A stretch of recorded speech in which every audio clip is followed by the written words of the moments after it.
Okay, hello everyone. I'm Vr1 and I welcome you all to this event on behalf of the Vr1 Foundation. First, I'd like to tell you a bit about the Vr1 Foundation and the projects we're accomplishing with this. So far, with all your help and donations, Vr1 has collected enough money to send school supplies to 1,000 children in Soroti, Uganda, and to purchase tables and chairs for the village high school in Thorne, India. The donations that you have made towards this event are going towards these purposes. We are also collecting food supplies to donate to the Open Heart Soup Kitchen, and we hope to collect 2,000 pounds of food by July. So thank you all for whatever effort you have made towards this. Please give yourselves a round of applause for that.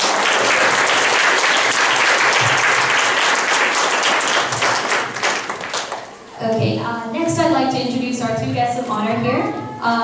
Mr. Jerry Thorne, Mayor of Pleasanton. Please give a round of applause. And Ms. Harrison Kay, Pleasanton's Poet Laureate. Please give her a round of applause. I'm really honored that they have accepted our invitation here, and I'd like to invite Mr. Thorne to the podium to say a few words.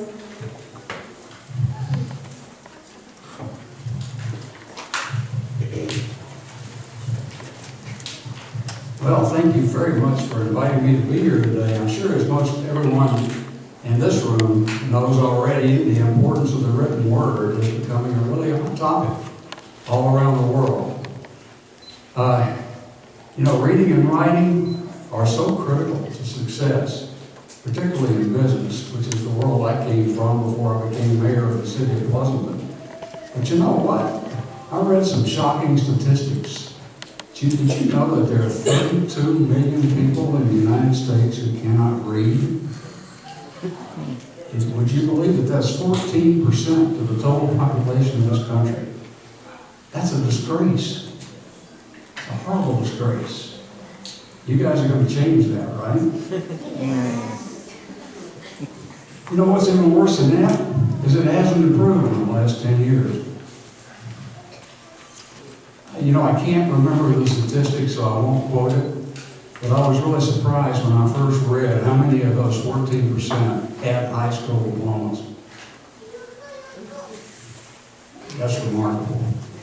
And I can tell you, as a person from business, my company used to send out the senior management team about once a year to go to recruiting. I guess somehow the senior manager was leading the group.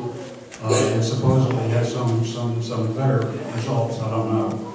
But I can remember that I used to tell the candidates to come 15 minutes early because I wanted to give them a problem that they could present to me when they had the interview with me.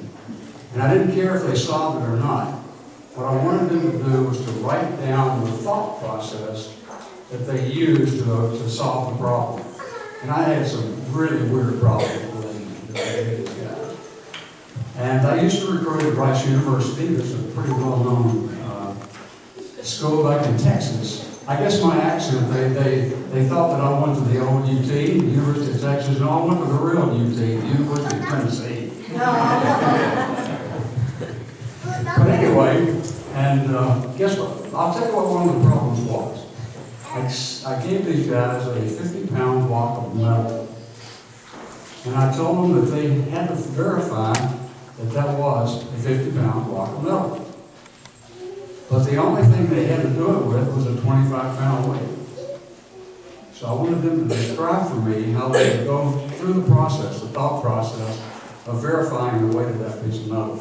So I'll let you think about that for a while. I will give you one hint that I didn't give them, because they were sitting in the room, and the room had an empty aquarium in there. So think about that.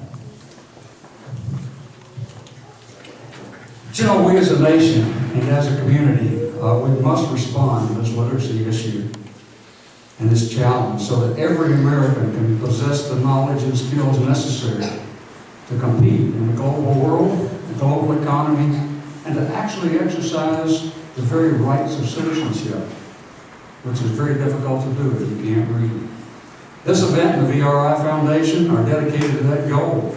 The students participating in today's event, in today's vocabulary and essay bee, are expanding your knowledge of the English language. At the same time, the fundraiser will help underprivileged children elsewhere in the world to have school supplies so that they can be helped on their journey to literacy. A fellow by the name of Kofi Annan was a diplomat from Ghana, and he became the 17th Council General of the United Nations. And he had some powerful thoughts about literacy, and if I could, I'd just like to read them to you. He said, "Literacy is a bridge from misery to hope. It is a tool for daily life in modern society. It is a bulwark against poverty and a building block of development, an essential complement to investment in roads, dams, clinics, and factories. Literacy is a platform for democracy and a vehicle for the promotion of cultural and national identity. Especially for girls and women, it is an agent for family health and nutrition. For everyone, everywhere, literacy is along with education in general, a basic human right. Literacy is, finally, the road to human progress, the means through which every man, woman, and child can realize his or her full potential." Again, I appreciate you inviting me to be here today. Did anybody solve my problem? Okay, next time you see me, you can tell me that you solved it. Thank you.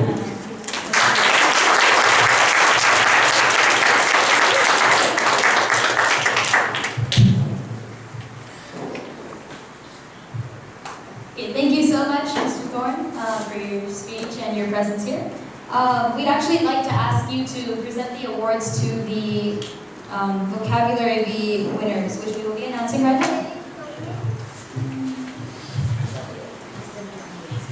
Okay, for the people that I call up, would you please come around this side, and then, I guess, yeah, okay, so approach this way, and then get your award from Mr. Thorne, and then return to your seat from that side.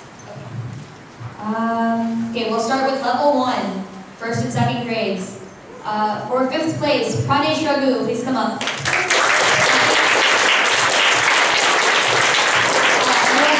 I'd like you to hold off your applause until the end of the announcements. I'll tell you when you can clap, so that way we can get everything over with really fast. I'm sorry. Okay, 4th place, Siddharth Belnathi, please come up. 3rd place, Aditya Balaji, please come up. Okay. Wait.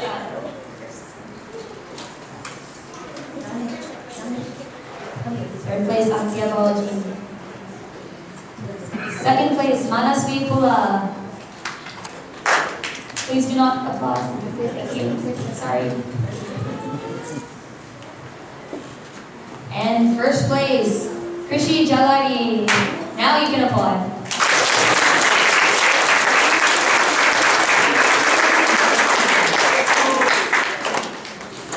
Could all the winners stand there once they are finished, and then where is that? Just wait here.